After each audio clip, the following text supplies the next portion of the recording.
Hi, and thanks for logging on to the Daily DVAR Halacha. And here's a brand new halacha for you. And it's for Friday, the 26th day of February. Here we go.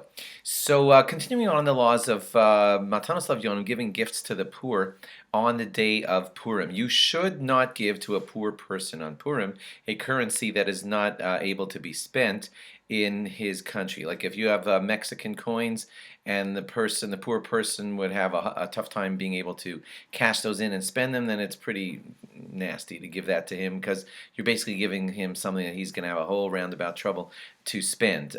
So try not to do that. You wouldn't really fulfill a mitzvah unless it was a currency that could be easily spent in the country that you're giving it to him.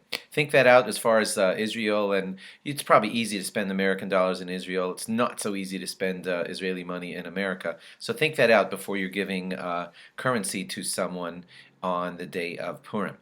Next one, it does not have to be a large amount of money. As a matter of fact, it doesn't even have to be money itself. It could still be something that's worth money, and it could even be a food item that's worth money. That could be one of the ways that you're going to give matanos le'avyonim. Two poor people are allowed to swap meals with each other, and in that way fulfill the mitzvah of giving each other matanos le'avyonim. Ladies are responsible to give matanos le'avyonim.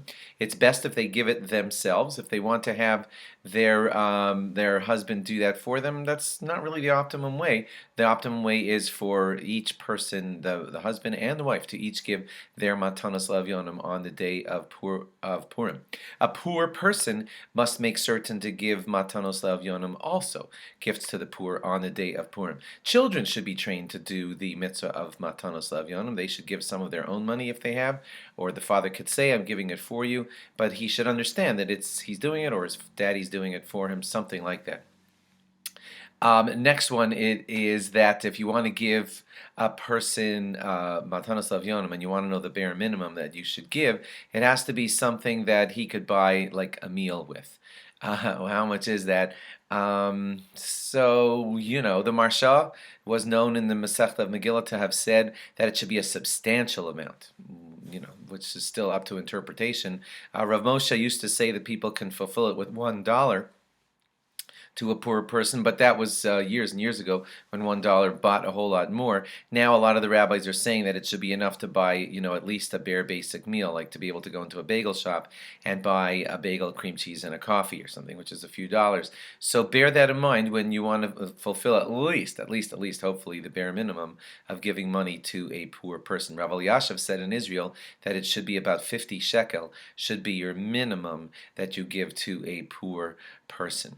If you have the choice of giving a lot of matanos le'avyonim to a small amount to a lot of people, or a large amount to one person, I don't know if you would have guessed this way, but halacha says it's better to give a lot of small amounts to a lot of poor people because you fulfill the mitzvah many more different ways if you do it that way.